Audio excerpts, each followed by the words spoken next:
of competing at the highest level for all of you. I had the incredible privilege of standing in this. Female wrestlers who crossed the line. Some women in professional wrestling didn't just push boundaries, they shattered them entirely. From deeply personal insults to reckless in-ring behavior, these are the moments female wrestlers went too far. Paige, during a contract signing on the November 16, 2015 episode of Raw, intended to build hype for a WWE Divas Championship match at Survivor Series, Paige made one of the most condemned remarks in WWE history. She directed a cruel comment at Charlotte regarding her late brother Reed Flair, who passed away in 2013 due to a drug overdose. The remark blindsided everyone. WWE had never consulted the Flair family beforehand. Ric Flair and Reed's mother were watching live and were visibly devastated. Charlotte, overcome with grief and fury, immediately attacked Paige. Paige also stirred controversy in a match against Natalya on Main Event, when she licked her opponent's face in a provocative and unexpected moment that didn't sit well with WWE management. Michelle McCool and Layla in 2009, the duo known as LayCool launched one of the most criticized storylines in women's wrestling, the Piggy James angle, which targeted Mickie James with cruel body-shaming taunts. Fans and critics immediately condemned WWE for promoting bullying under the guise of entertainment. Behind the scenes, Michelle McCool later admitted she was deeply uncomfortable with the angle and privately apologized to Mickie James before every segment. Despite the humiliation directed at her, Mickie handled the situation with professionalism and dignity. Sasha Banks. When Sasha Banks made her surprise return to Raw in 2019, she chose to interrupt Natalya's emotional tribute to her late father, Jim, the Anvil Neidhart. Rather than a heartfelt gesture, it turned into a brutal, calculated attack. What the line, however, was what Sasha said, telling Natalya to give her regards to her deceased father in a deeply disrespectful way. Reports suggested the Neidhart family had approved the line, but Natalya publicly denied this on social media, making the moment feel even more disturbing. Lita was a groundbreaking performer, one of the first women in WWE to regularly execute high-risk moves like the moonsault. However, one of her most discussed moments had nothing to do with athleticism.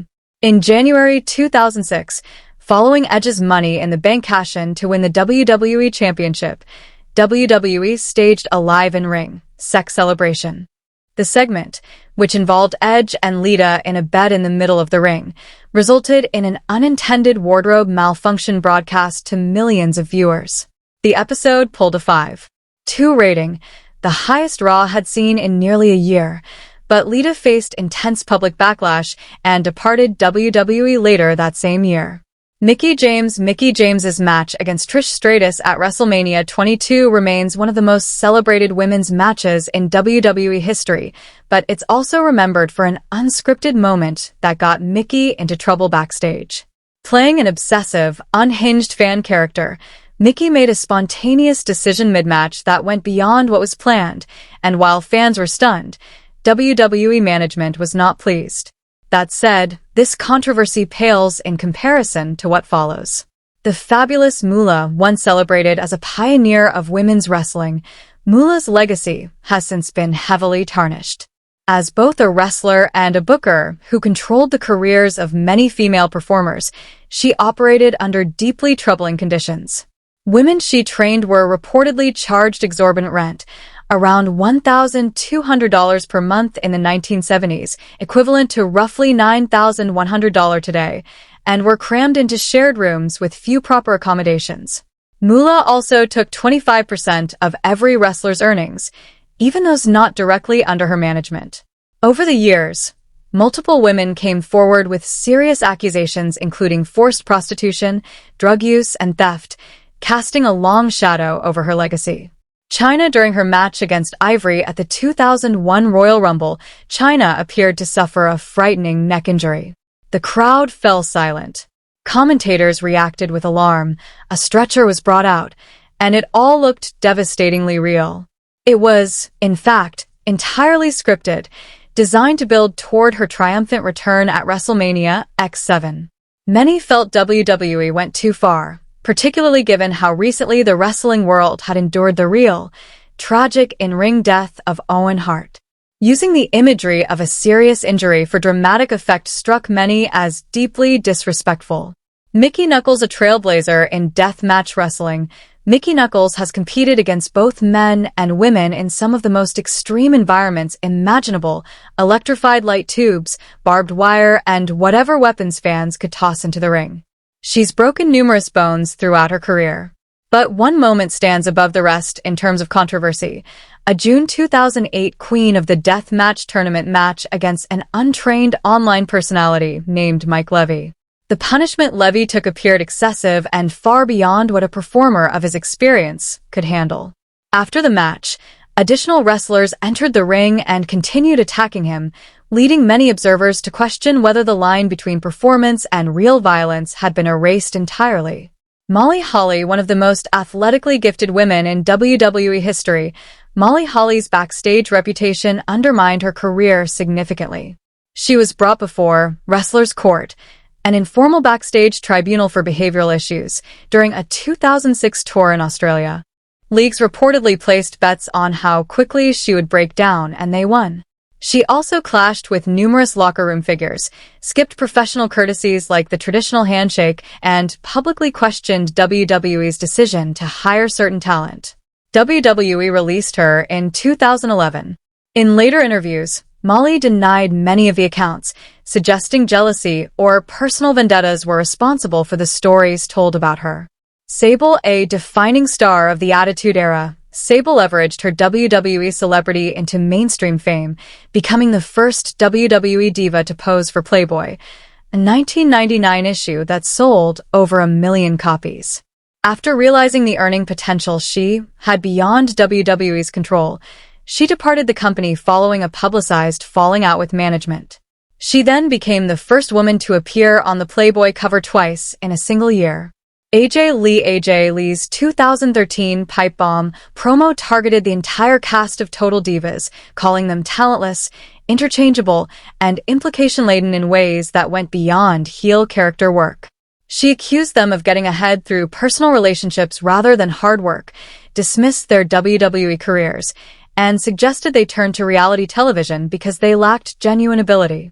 Listening back today, the promo carries an uncomfortable tone. The women she targeted, including the Bella Twins, Natalya, and Naomi, all proved through their careers that her characterizations were unfair. The Bella Twins are Hall of Famers. Natalya is one of the most respected technical wrestlers in the company. AJ may have believed she was speaking truth, but in hindsight, she likely went further than the situation warranted. Sunny in her prime, Sunny was the most downloaded celebrity on the internet and among the most recognizable figures in wrestling. Her later years, however, were defined by a tragic descent into addiction and legal trouble.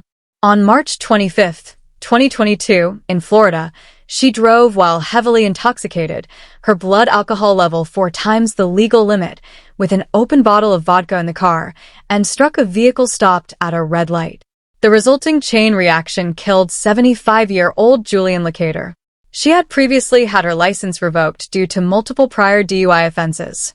In November 2023, she was sentenced to 17 years in prison, followed by 8 years of probation, and was permanently banned from driving. Charlotte Flair, during a title exchange segment on the October 22, 2021 episode of SmackDown, routine handoff between Charlotte Flair and Becky Lynch became visibly uncomfortable on live television. The exchange felt unscripted and tense. Backstage reports suggested the two had a heated confrontation afterward, which Becky later confirmed in interviews, stating that trust between them had completely broken down and that without trust in wrestling, the relationship might as well be a combat sport. Despite the fallout, the two delivered an impressive match at Survivor Series the following month. Victoria brought a brutality to women's wrestling that fans weren't prepared for. Following a controversial loss at No Mercy, she responded by attacking Trish Stratus with a steel chair, a violent statement of intent that set the tone for an extended, hard-hitting rivalry. Her aggressive style occasionally crossed into territory that left fans genuinely unsettled. Nia Jax, despite her undeniable physical presence and in-ring power, Nia Jax has been labeled an unsafe worker by fans and peers alike. Most notoriously, in November 2018, she landed a real punch on Becky Lynch during a backstage segment, breaking Becky's nose and causing a severe concussion. In a twist of fate, the image of Becky standing bloodied and defiant became one of WWE's most iconic moments, helping cement her, the man persona. Others weren't as fortunate. Bayley suffered a separated shoulder in 2017 after being thrown from the ring with too much force, costing her a SummerSlam appearance. In 2020, Karrion Kross's opponent Kairi Sane sustained a serious laceration after being whipped into the steel steps. The pattern of avoidable injuries has defined much of the narrative around Nia Jax's career. Ronda Rousey, after dominating WWE and headlining WrestleMania 35, Ronda Rousey departed in 2019 without much explanation. In April 2020, she offered one, and it alienated a significant portion of her fan base. During a podcast appearance, she stated that her family's appreciation mattered more to her than the WWE audience, implying fans weren't worth her energy. When she returned at the 2022 Royal Rumble, the reception was noticeably muted, and rumors circulated that artificial crowd noise was used to enhance her welcome. A performer once called the baddest woman on the planet found herself in an unexpected battle, winning back the very fans who had made her a star. Dawn Marie. The storyline involving Dawn Marie and Torrie Wilson escalated quickly from typical rivalry into deeply uncomfortable territory. Dawn began pursuing Torrie's real-life father, Al Wilson, eventually announcing their engagement. She told Torrie that if she wanted her father left alone, she would have to meet her privately, a segment that ended suggestively and left audiences bewildered. Dawn married Al anyway, in an absurd ceremony, and the following week, WWE announced that Al Wilson had died from too much sex. Torrie Wilson has since said in interviews she was uncomfortable throughout, particularly with the more suggestive scenes, but felt pressured to participate to maintain her position on television. The angle is still widely regarded as one of WWE's most excessive and poorly conceived storylines. CK injury. The crowd fell silent. Commentators reacted with alarm, a stretcher was brought out, and it all looked devastatingly real. It was, in fact, entirely scripted, designed to build toward her triumphant return at WrestleMania X7. Many felt WWE went too far, particularly given how recently the wrestling world had endured the real, tragic in-ring death of Owen Hart. Using the imagery of a serious injury for dramatic effect struck many as deeply disrespectful. Mickey Knuckles, a trailblazer in deathmatch wrestling, Mickey Knuckles has competed against both men and women in some of the most extreme environments imaginable: electrified light tubes, barbed wire, and whatever weapons fans could toss into the ring. She's broken numerous bones throughout her career. But one moment stands above the rest in terms of controversy: a June 2008 Queen of the Deathmatch tournament match against an untrained online personality named Mike Levy. Want to make sure I understand you correctly. You want me to add 2,000 more words continuing from where this passage left off, in the same style and tone? So continuing with more controversial/problematic WWE women's wrestling moments and personalities? You said, add. 7:29 p.m. Here's the continuation in the same style. Melina. Few careers in WWE history have been as defined by backstage controversy as Melina's. A gifted performer with genuine athletic ability and one of the most memorable ring entrances in the history of the women's division, Melina's tenure was nonetheless shadowed by persistent reports of difficult behavior behind the curtain. Multiple sources over the years have described a locker room environment made tense by her presence, with allegations of politicking, the backstage practice of using personal relationships and influence to shape one's own career trajectory at the expense of others. Her relationship with John Morrison, then one of WWE's rising stars, was said to have given her significant leverage behind the scenes, and critics argued that this leverage was used to keep certain performers from advancing. Beth Phoenix and Mickie James were among those reportedly affected, though none of these claims were ever confirmed publicly by WWE. What made the situation particularly complex was that Melina was, by any objective measure, one of the most talented in-ring performers of her era, making the backstage narrative all the more frustrating for fans who simply wanted to see her work. Her WWE career ended in 2011 under circumstances that were never fully explained, and her subsequent attempts at a return were met with silence from the company for years. When she did finally return for the 2022 Royal Rumble, it was celebrated warmly by fans who remembered her peak years fondly. But the reunion was brief, and the door appeared to close again shortly after, leaving her legacy as one of the most complicated in the division's history. Carmella's path to the SmackDown Women's Championship in 2018 was one of the most polarizing title reigns in recent memory, and not entirely through any fault of her own. The manner in which she captured the Money in the Bank briefcase, with significant assistance from James Ellsworth, who climbed the ladder and retrieved the contract on her behalf, drew immediate criticism from fans who felt the moment undercut the integrity of the match itself. WWE defended the decision creatively, framing it as heel cunning, but the damage to the perception of the briefcase stipulation was lasting. When she eventually cashed in on Charlotte Flair and won the championship, the reaction was decidedly mixed. Her reign was characterized more by evasion than by genuine competition, a deliberate creative choice, certainly, but one that left her without the kind of defining moments that elevate a title run into something memorable. The feeling persisted that she was positioned as a transitional champion rather than a genuine centerpiece of the division. Away from the championship picture, Carmella found more comfortable footing as a character, and her natural charisma was never in question. But her run at the top of the card remains a case study in how creative decisions can undermine a performer even when the execution is technically competent. Alexa Bliss arrived in WWE's main roster as a compact, technically sound performer with an instinctive understanding of character work. Her early title reigns on both Raw and SmackDown demonstrated genuine ability to carry a division, and her promos during this period were among the sharpest the women's division had produced in years. Then, somewhere around 2021, the creative direction surrounding her shifted dramatically, and the results were deeply divisive. Her association with Bray Wyatt's Fiend character transformed her into a supernatural figure, complete with unsettling childlike behavior, a haunted doll named Lily, and segments that seemed to belong in a different genre of television entirely. For a portion of the fanbase, the character was genuinely compelling and creatively ambitious.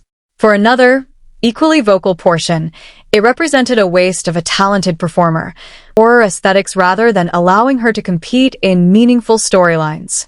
The situation became more complicated when Bray Wyatt was released from WWE in 2021, leaving the supernatural direction of her character abruptly without context. Her subsequent appearances felt uncertain in tone, as if neither she nor the creative team was entirely sure what to do next. When Wyatt returned to WWE in 2022, Bliss was notably not part of his comeback story, adding another layer of ambiguity to a chapter that had never really been resolved. Sable. Long before the Attitude Era fully took hold, Sable, real name Rena Mero, was one of WWE's most visible personalities, a genuine crossover star whose appeal extended well beyond the wrestling fanbase. Her Playboy appearances were record-setting by the standards of the time, and her popularity with casual audiences was undeniable. Behind the scenes, however, her relationship with WWE deteriorated sharply. In 1999, she filed a lawsuit against a company alleging sexual harassment and the creation of a hostile work environment, claiming she had been subjected to unwanted touching and inappropriate behavior. The lawsuit was eventually settled out of court, with neither party disclosing the terms. She returned to WWE in 2003, married to Brock Lesnar, but the relationship with the company was never fully repaired, and her second tenure lacked the cultural electricity of her first. What makes Sable's story particularly significant in the broader context of WWE history is timing. Her lawsuit came at a moment when the company's treatment of women was, by any standard, at its most exploitative, an era defined by evening gown matches, bra and panties matches, and a general philosophy that female performers were primarily valuable as visual spectacle rather than as athletes. She was not the only woman who felt the weight of that environment, but she was among the first to publicly challenge it in a legal setting.